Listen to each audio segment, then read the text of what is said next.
to the H&S Distinguished Speaker in the Humanities lecture series. This series was established in 2000, so it's almost 20 years old, by then Dean Ehrlich to showcase and highlight the relevance of the humanities, and it is one of the most important academic events of our year. So when I started, because I just started here this year, one of the first things that I noticed is that when you walk to the dean's office, there are these beautiful posters displayed all around the office from the past lectures. And this evening's poster, it will soon join their ranks. So distinguished speakers in past years have ranged from Salman Rushdie to Art Spiegelman to Martha Nussbaum and Karen Armstrong, just to name a few. And as you can imagine, the breadth of topics has been most impressive. So I'd like to take just a moment to thank the wonderful Humanities Department chairs, which serves as the organizing committee, and in particular, my colleagues Michael Trotty and Vivian Bruce Conger for their work in bringing tonight's distinguished speaker and the programming which surrounded it. And in addition, Brendan Murday and Ashley Bone from my office have been instrumental in getting this all off the ground. So this year, we are so fortunate to welcome the historian Jacquelyn Dowd to speak about her latest book. And at this point, I am going to turn the mic over to my colleague, Michael Trotty, professor of history, to give an introduction. Thank you.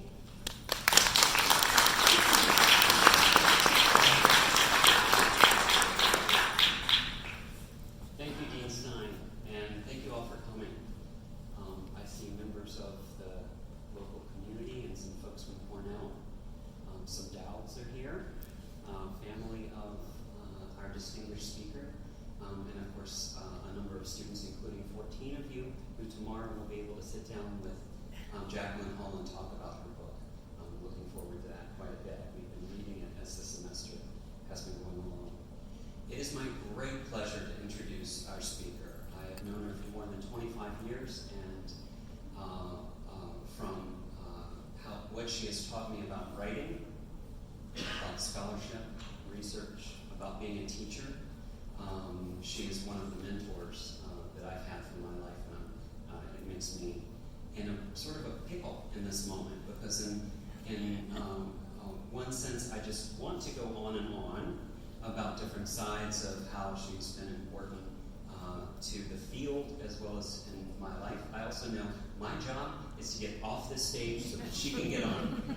So I'm going to give you a little bit of background so that you all have an idea of where she is coming from and what she has done, and leave it to her, of course, to talk about this wonderful book about sisterhood and family and 20th century U.S. history.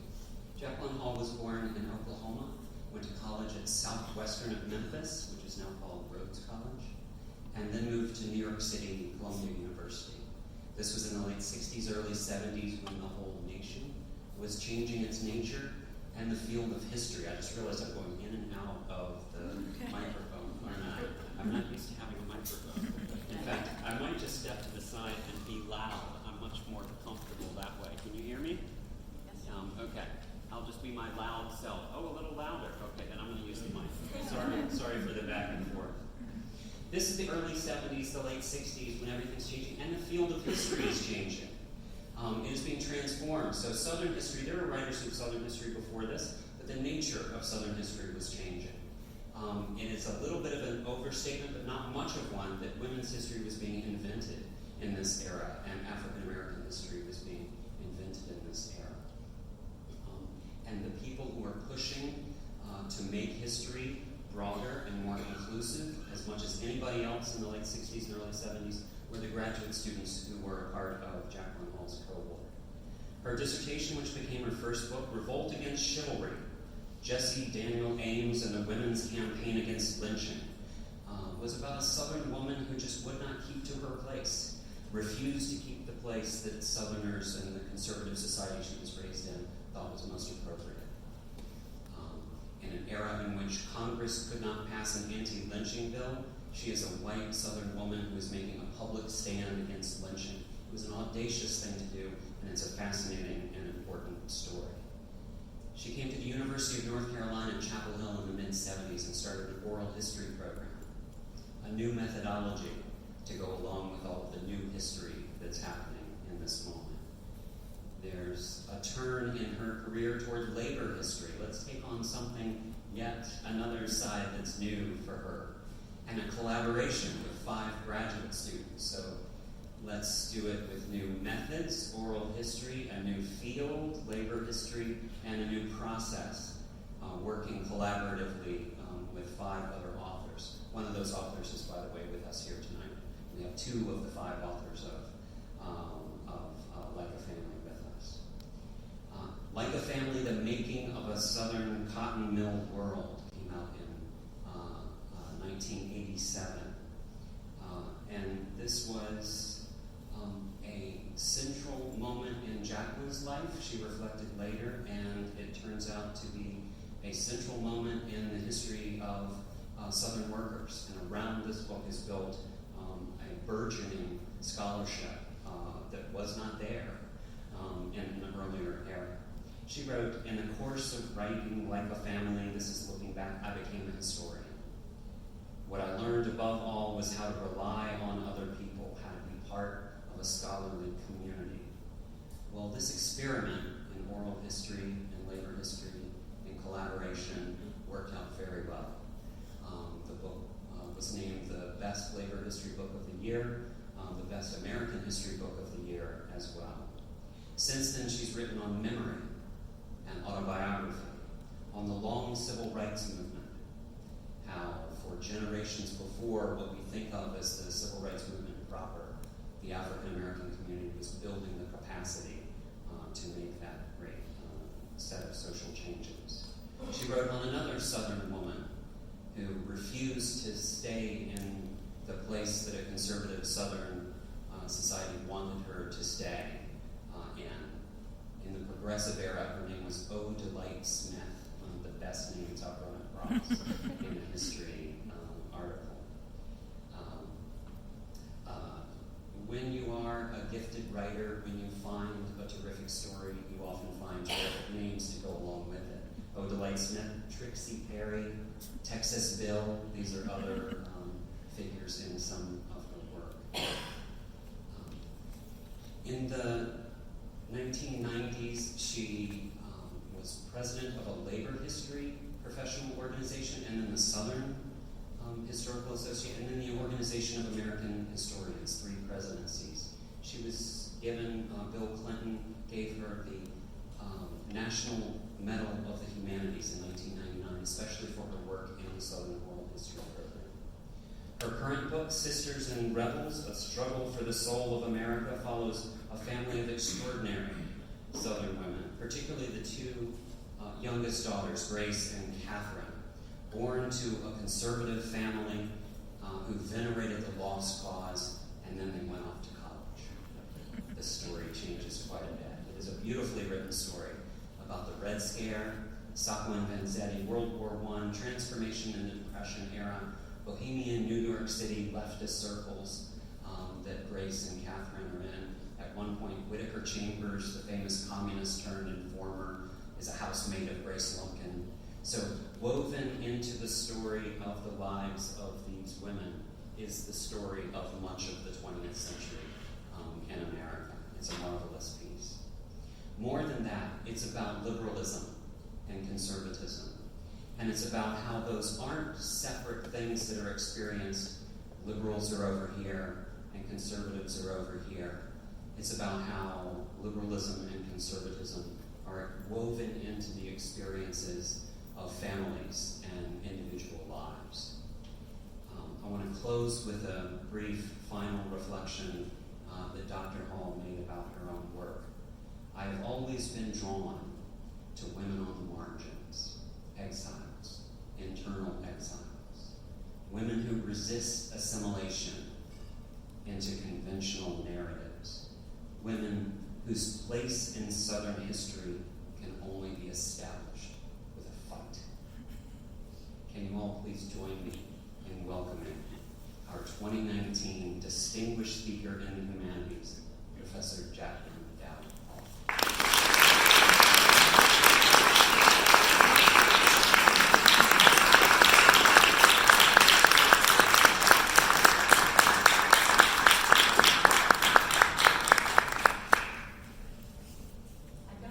Saying those things. I'm glad I did.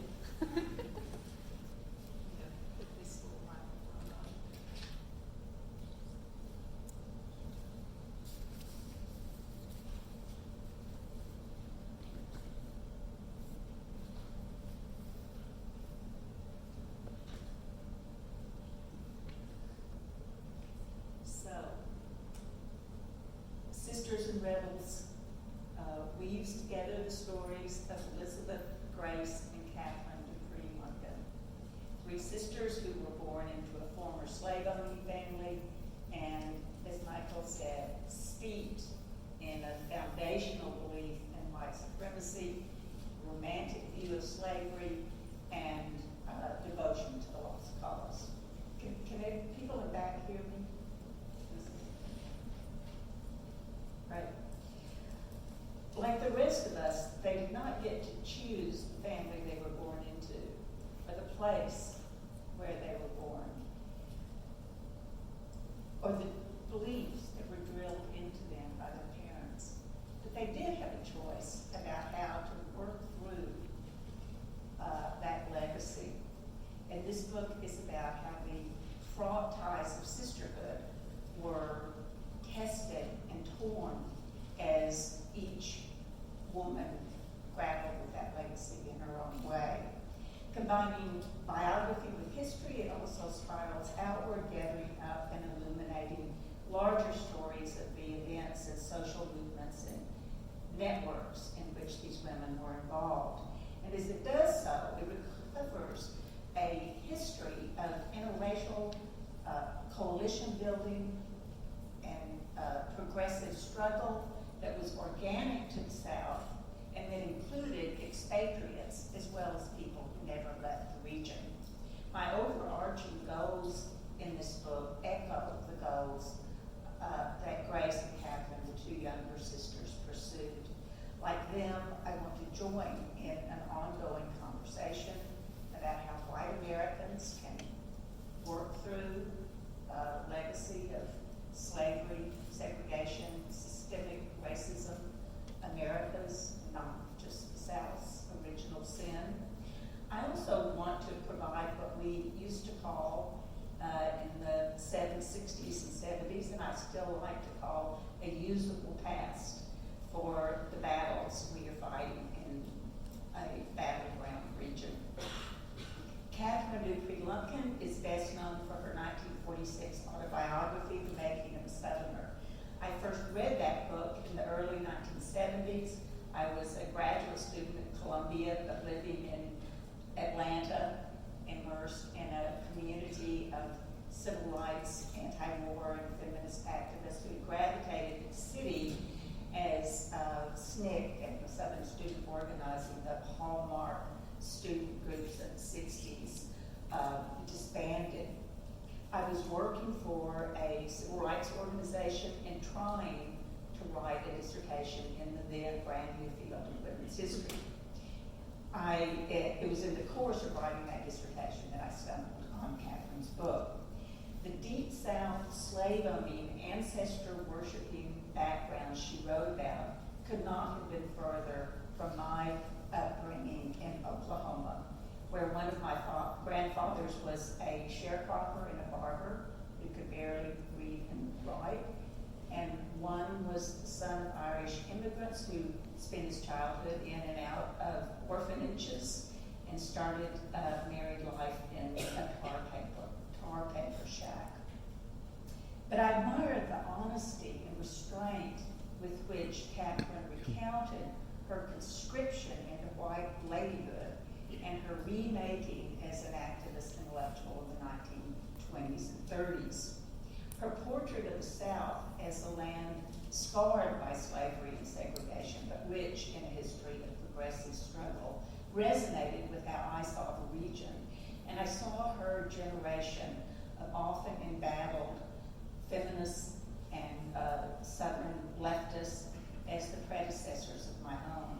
They had lived to see progress toward justice reversed during what the playwright Lillian Hellman called scoundrel time, the McCarthyite Red Scare of the 1950s, but they had also lived to see the movements of the 60s and 70s take up many of the causes they had pursued.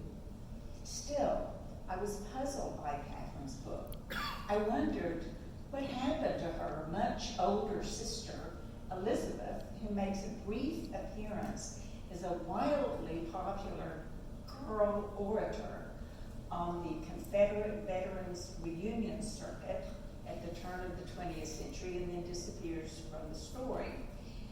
What about her sister Grace, who is never mentioned in the book? For that matter, what about Catherine herself?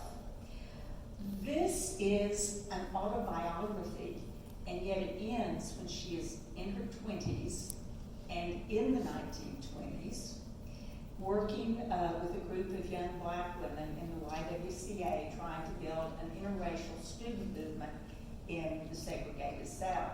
So what about her later life? What about her struggle to carve out a career as a scholar and a writer at a time when men monopolized academic and literary institutions? What about her efforts to extend the New Deal safety net to women and blacks who were initially excluded from programs like Social Security? And what about the decades she spent in Smith College in Northampton, building a vibrant domestic and political life with an economist named Dorothy Douglas, who was the former wife of the prominent Democratic Senator Paul Douglas, and a lifelong supporter of left-wing causes? What about all of that? Well, as it turned out, Elizabeth, the eldest, never strayed far from her upbringing. But Grace decamped to New York in the mid-1920s and plunged into a swirl of sex, art, and revolution.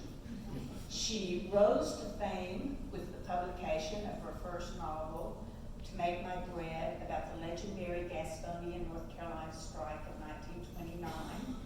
By the early 1930s, she was describing herself as a warm fellow traveler of the Communist Party. She was married to her live-in lover, a Jewish immigrant from Eastern Europe, a militant fur and leather worker with literary aspirations. As the radical movements of the 1930s and 40s gave way to McCarthyism and the Cold War, however, her career and her marriage unraveled. Reversing course entirely, she spent the last decades of her life denouncing her former allies and renouncing her own best work.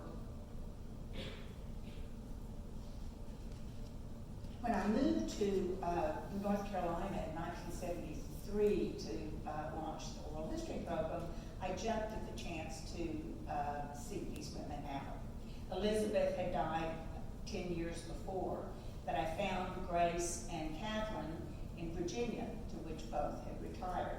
My conversations with them were fascinating, but again, there was so much that was left unsaid. Here I am interviewing Catherine at a time when I am just starting out in my career, and she's in the last decades of her life. I think our body language says it all. She is gracious and supportive, but she keeps her own counsel. She says only what she wants to say. She willingly and vividly recalled her early life and work, but she was reluctant to talk about her life after she left the South. I later learned that she also erased large swaths of her life from her private correspondence, destroying much of many of the letters that had not already been burned by Dorothy Douglas's son when she passed away, or earlier by Catherine and Dorothy themselves during the Red Scare and its counterpart, an evil twin, the so-called Lavender Scare. So this is a paragraph from my book. This burning of papers, a scourge of historians seeking to tell the stories we need to know, erased Dorothy Douglas from the narrative of Catherine's life. Gone also were the years when Catherine was cut off from her family, who felt betrayed by her autobiographical revelations. Gone were the 1950s, when McCarthyism turned the pro-labor and civil rights, social democratic ideas and associations of the 30s and 40s into sinister un-American activities and equated same-sex love with treason. Silently omitted, too, was the startling fact that Grace had named names, implicating Catherine and colluding in the storm of red baiting that shattered the life she and her partner had so carefully built. Over the years, after those first interviews, I never lost interest in the Lumpkin sisters, and I kept in touch with Catherine, but I simply could not bring myself to write about them while they were alive, given their deep and determined reticence. When I did start working on this book, I think I can safely say that I left no known stone unturned. But the burning of papers, the scars that bred habits of secrecy, thwarted my hopes of finding what I had found in so many other projects, a treasure trove of documents that would tell me what I wanted to know. Still, little by little, illuminating evidence accumulated. A friend of a friend stumbled across a bitter, furious memoir written by the sister's father, which put him right in the middle of